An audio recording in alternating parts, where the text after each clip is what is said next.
নতুন বাড়ি, নতুন গাড়ি, তোর সাজানো গোছানো সংসার।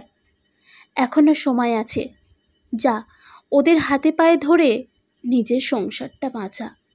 তোর মতন সুখ তোর বাবাও কোনোদিন আমাদের দেয়নি। কি ভাবছেন আমি লজ্জা ওয়েব সিরিজের ডায়লগ বলছি? না মশাই, আমি কোনো ওয়েব সিরিজের ডায়লগ বলছি না।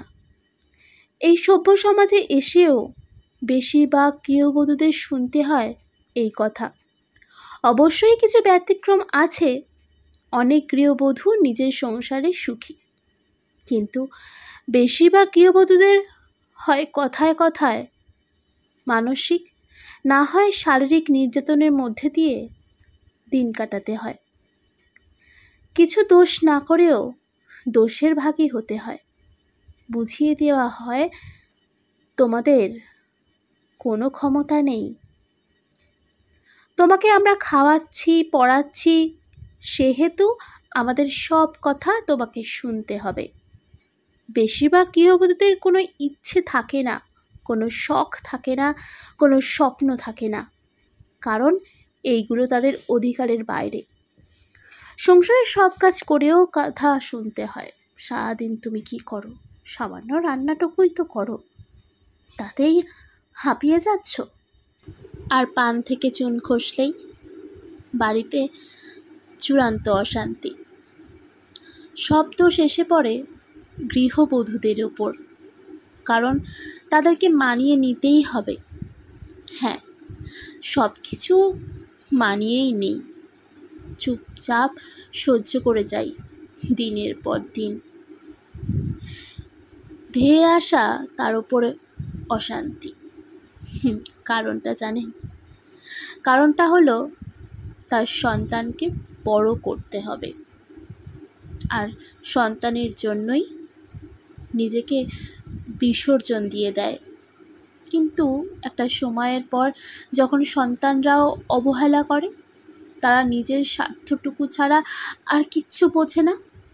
তারা বুঝে যায় নিজেকে প্রতিষ্ঠা করতে হলে তার বাবাকে দরকার, বাবার টাকাকে দরকার, আর তখনই শুরু হয়ে যায় তাদের মায়ের প্রতি অবহেলা।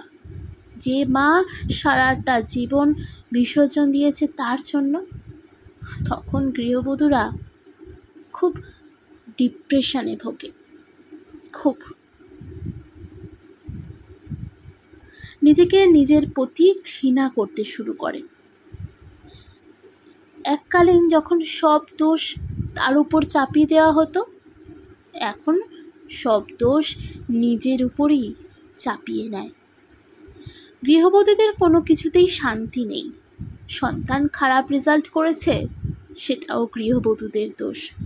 স্বামী বেপথে চলে গেছে, পরকীয়া করছে, সেটাও গৃহবধূদেরই দোষ।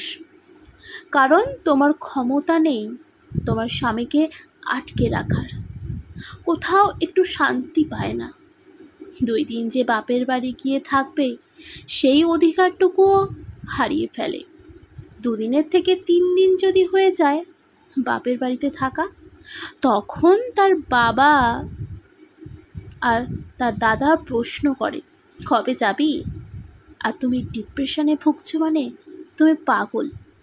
তাই তোমার স্থান নেই শ্বশুর বাড়িতে, তোমাকে থাকতে হবে তোমার বাপের বাড়িতে।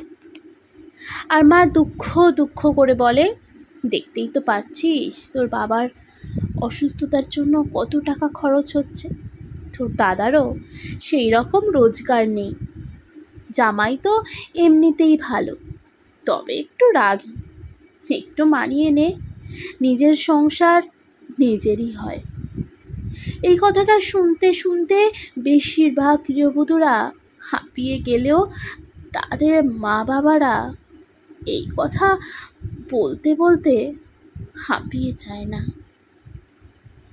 শ্বশুরবাড়িতে কোনো অশান্তি হলেই প্রতিবেশী ও আত্মীয় স্বজনদের কাছেও শুনতে হয় একই কথা, মেয়েদের এত সুখেও সুখ হয় না। এই যে গৃহবধূদের উপর শারীরিক বা মানসিক নির্যাতন হয়, সেটাতে লজ্জা পায় না তারা, যারা মানসিক ও শারীরিক নির্যাতন করে। লজ্জা পায় গৃহবধূরা, লজ্জা পায় থানায় গিয়ে তাদের সব কথা বলতে। আর যারা নির্যাতন করে তারা সমাজে মাথা উঁচিয়ে সম্মানের সাথে চলাফেরা করে। কি অদ্ভুত, তাই না? এই জীবনে কেউ কারোর জন্য নয়, কেউ কারোর পাশে এসে দাঁড়ায় না। লড়াইটা নিজেকেই করতে হয়। প্রতিটা মানুষের মধ্যে কিছু না কিছু প্রতিভা লুকিয়ে থাকে।